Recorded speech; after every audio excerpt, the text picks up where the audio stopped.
भी दूर हो, किसी का समाज में कोई लड़के की बात होगी और उससे लेकर मर जाता है, या बहुत खुशी की बात होगी तो बिल्कुल गले से लौट मिल जाए तो भी मर जाते हैं। बहुत ज्यादा खुशी से, बहुत ज्यादा गले से मर जाते हैं। तो किसी को सदमे से अगर कुछ मृत्यु हो गई हो, तब भी इसके माध्यम से उसको 5-6 घंटे की या 4-5 घंटे की जिंदगी दी जाए।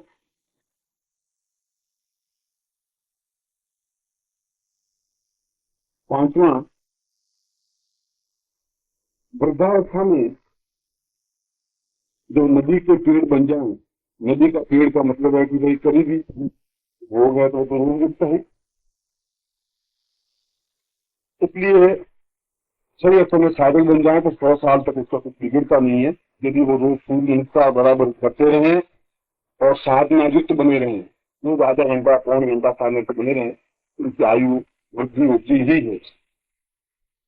फिर भी यदि वृद्धावस्था हो तो इस प्रकार का नित्य प्रयोग करना चाहिए, तो उसको आकस्मिक मृत्यु नहीं होती और मृत्यु वृद्धि होती, आयु वृद्धि होती रहती है। और छठा, इस साधना का सबसे बड़ा लाभ यह है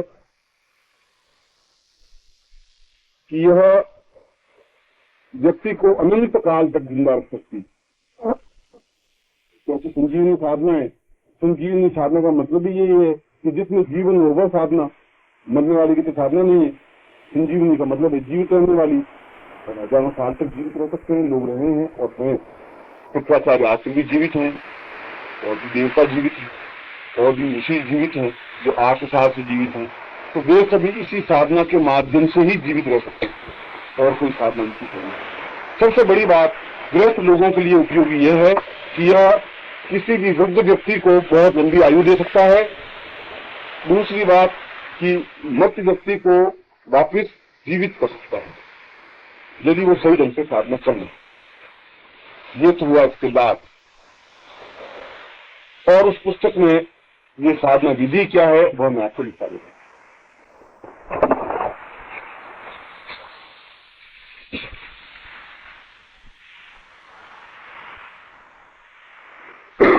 इसकी साधना विधि उन्होंने केवल 3 श्लोकों में समझाई है शुक्राचार्य ने, और तीनों कूट पद में।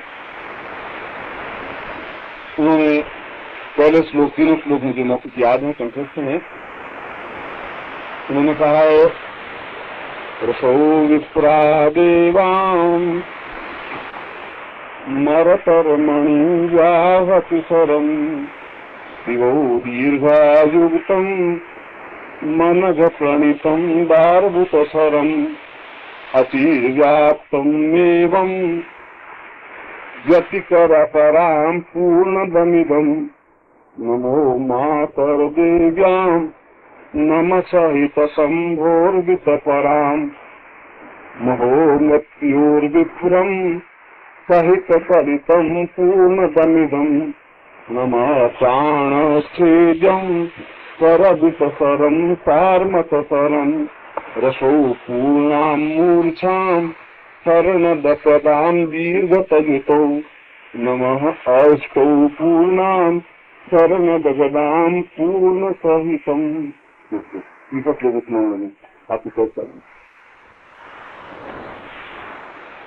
दोनों श्लोकों, तीनों श्लोकों का अर्थ कि किस प्रकार से इस साधना को संपन्न करना चाहिए, इसके लिए कहा गया है कि साधक पारद शिवलिंग बनाए,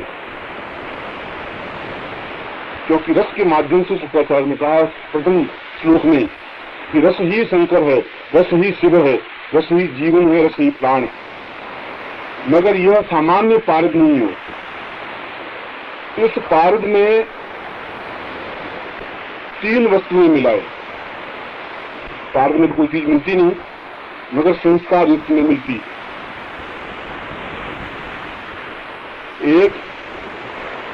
एक तोला पारद में 1 किलो फूलों का रस, गुलाब के फूलों के, ताजे गुलाब के फूलों का रस मिलाए, मिक्स कर ले, एकाकार कर ले, अव्यक्त कर ले। और दूसरा बील पत्र के 1 किलो रस को उसमें मिक्स कर लो।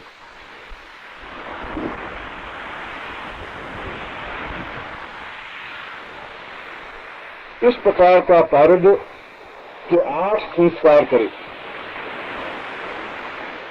पहला एक संस्कार करे, फिर दूसरा संस्कार करे, फिर दूसरे बात एक दिन स्टार्ट होंगे नहीं, 1 by 1 होंगे, तो 8 संस्कारों से युक्त बनावे। फिर उसको शोधित करे, मूर्छित करे, छेदित, मूर्छित, ताड़ित और उत्थापित, चारों क्रियाएं करे 8 संस्कार के बाद में।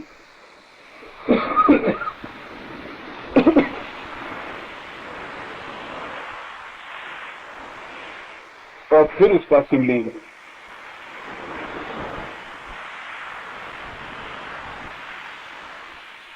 यह शिवलिंग चाहे छोटा हो चाहे बड़ा हो, उसका कोई परिमाण नहीं। छोटा सा पेड़ की गुठली के आकार का भी शिवलिंग बन सकता है और नारियल के आकार का भी शिवलिंग बन सकता है, मतलब शिवलिंग आकार का हो। ऐसा शिवलिंग ही संजीवनी साधना में प्रयुक्त किया जाना चाहिए, और जिसके घर में ऐसा शिवलिंग है वो अपने आप में दुर्लभ और आश्चर्यजनक अद्भुत माना गया, क्योंकि वे स्वयं शिवमय कहलाता है। मगर सामान्य पार्द में और इस क्रिया में अंतर यह है कि दोनों प्रकार के रस मिलाने में बहुत ऊंचे स्तर का ज्ञान होना चाहिए, अन्यथा पारा में कोई चीज मिक्स होती नहीं। पारा में तो रेत भी मिक्स, आप रेत में डाल दीजिए, पारा वापस उठा दीजिए, तेल में डाल दीजिए, घी में डाल दीजिए, पानी में डाल दीजिए, पारा तो संसार में किसी से मिक्स होता ही नहीं, मिक्स कर ही नहीं सकता कोई। और फिर उसको मूर्छित करना, तारीफ करना तो अपने आप में और अपनी क्रिया है, और आप संस्कार करने तो अपनी क्रिया है। इस प्रकार का जब शिवलिंग बन जाए तब उसको स्वर्ण ग्रास दे, स्वर्ण ग्रास देना यह एक क्रिया है। उसमें सोना मिक्स करे, स्वर्ण ग्रास देने का। जैसे आदमी को ग्रास दिया जाता है, कौर दिया जाता है, कौर को ग्रास कहते हैं, खाने के एक टुकड़े को, एक हिस्से को ग्रास कहते हैं या कौर कहते हैं। तो उसको स्वर्ण ग्रास दे, तब वह पूर्ण शिवलिंग बनता है।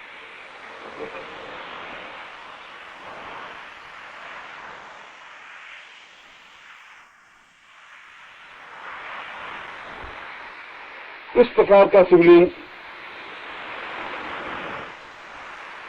संसार में बहुत ही कम लोगों के पास पाया जाता है, क्योंकि वह स्वयं शिव स्वरूप कहा गया है। ऐसे शिवलिंग को यत्न पूर्वक डिब्बी में रखना चाहिए, क्योंकि इसकी पूजन अर्चन करने की जरूरत नहीं होती। वह स्वयं चैतन्य होता है, स्वयं मंत्र शुद्ध होता है, स्वयं प्राण शिक्षा युक्त होता है, तो उसके लिए करने की जरूरत नहीं होती। साधना के समय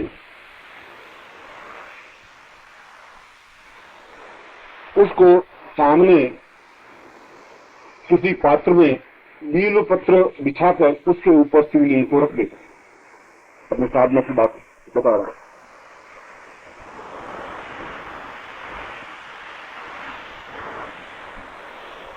और उस पर आंख के दूध, आंकड़े का दूध पहले से निकाल करके रखे, लगभग 3 तोला नित्य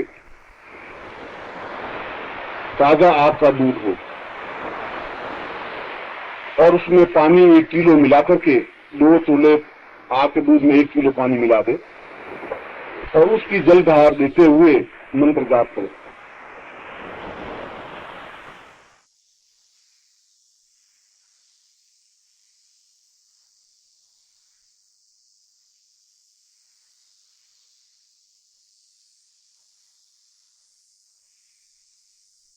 इसमें जो मंत्र है वह लिख लीजिए, शुक्राचार्य प्रणीत संजीवनी मंत्र।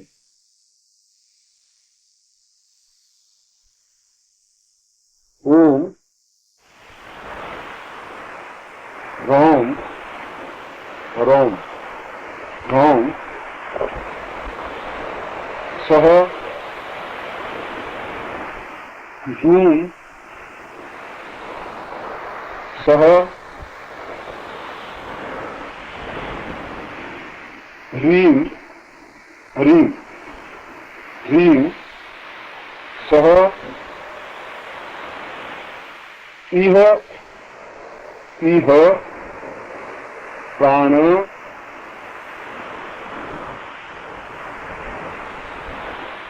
सम सपदिंगी सम नमः। यह मंत्र है और पूरा मंत्र भी युक्त है। इस मंत्र की 3 घंटे तक मंत्र जाप करना है। रुद्राक्ष की माला पहन करके मृगछाला बिछा करके, नीचे आपका मृग चरण हो या जाग्रत चरण हो, उसके ऊपर आप बैठे और रुद्राक्ष की माला धारण की हुई और उस जल का अभिषेक करते हुए 3 घंटे तक मंत्र जाप करते हैं।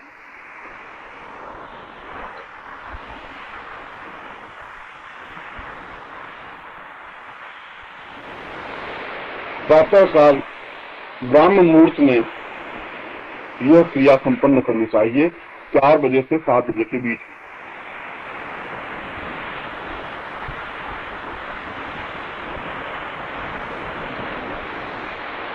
इस प्रकार 21 दिन तक यह प्रयोग करना है। किसी भी सोमवार से प्रारंभ करना है और 21 दिन करना है। अगले सोमवार को चेक करने की जरूरत नहीं है। जहां 21 दिन पूरे होंगे तो साधना संपन्न हो जाएगी, ऐसा मानना चाहिए।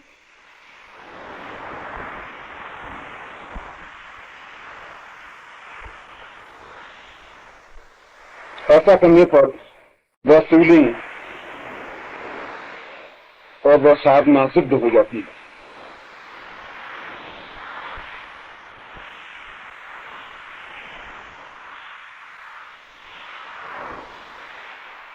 अब इसका जब प्रयोग करना हो तो ऐसे शिवलिंग पर शुद्ध जल या गंगा जल चढ़ाते हुए, फिर इसमें आग का दूध नहीं मिलाओ, शुद्ध जल या गंगा जल चढ़ाते हुए इसी मंत्र से 3 मिनट तक 11 बार मंत्र बोल करके और वह जल मृत व्यक्ति को पिला दे या मुंह में डाल दे।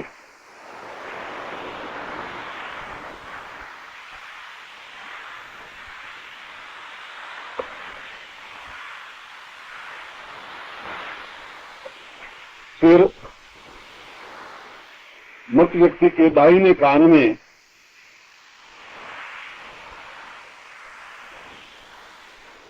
जोर से फूंक मारे,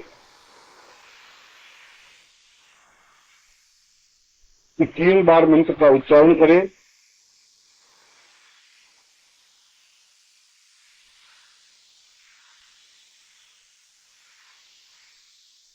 और फिर फूंक दे।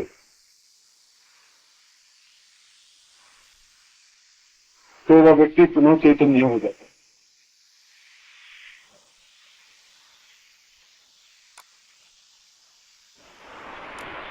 यह उस ग्रंथ का मैंने आपको सारांश से स्पष्ट किया।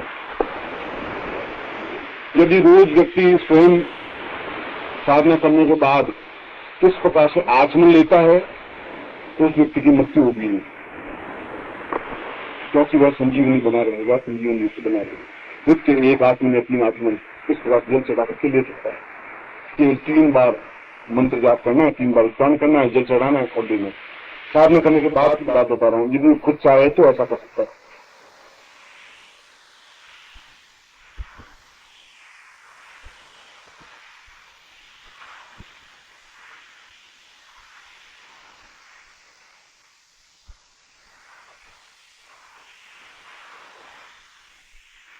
यह शुक्राचार्य प्रणीत संजीवनी साधना है और अत्यधिक दुर्लभ और गोपनीय रही है। इसके लिए भी वही नियम जो मैंने कल शाम को आपको मैंने गुरु द्वारा प्रणीत जो नियम बताए थे, वही नियम इस पर भी लागू रहेंगे। इसलिए गोपनीय साधनाओं को गोपनीय बने रहने दें। ये मेरा धर्म और मेरा कर्तव्य था कि आप जिस साधना में भाग ले रहे हैं तो मैं फिर से संबंधित तथ्य छुपाऊं नहीं। इसीलिए मैंने इन साधनाओं को स्पष्ट किया है। अन्यथा मुझे करना नहीं चाहिए था। मामूल वेद में करता नहीं, मगर अपने कर्तव्य से डिगना नहीं चाहिए। अगर शिष्य हैं और शिविर में है तो मुझे इसका रेस्पॉन्स देना चाहिए। ये मेरा वजूद था, मेरा कर्तव्य था, मेरा कर्म था। इस साधना से संबंध कीजिए, आपको कुछ प्रश्न पूछना है तो आप पूछ सकते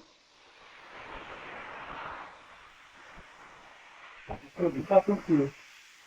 अगर मैं दिशा नहीं दिया तो कोई दिशा हो, यदि आसन नहीं दिया तो इस नृत्य दिखाना चाहिए या जागृत दिखाना चाहिए। वह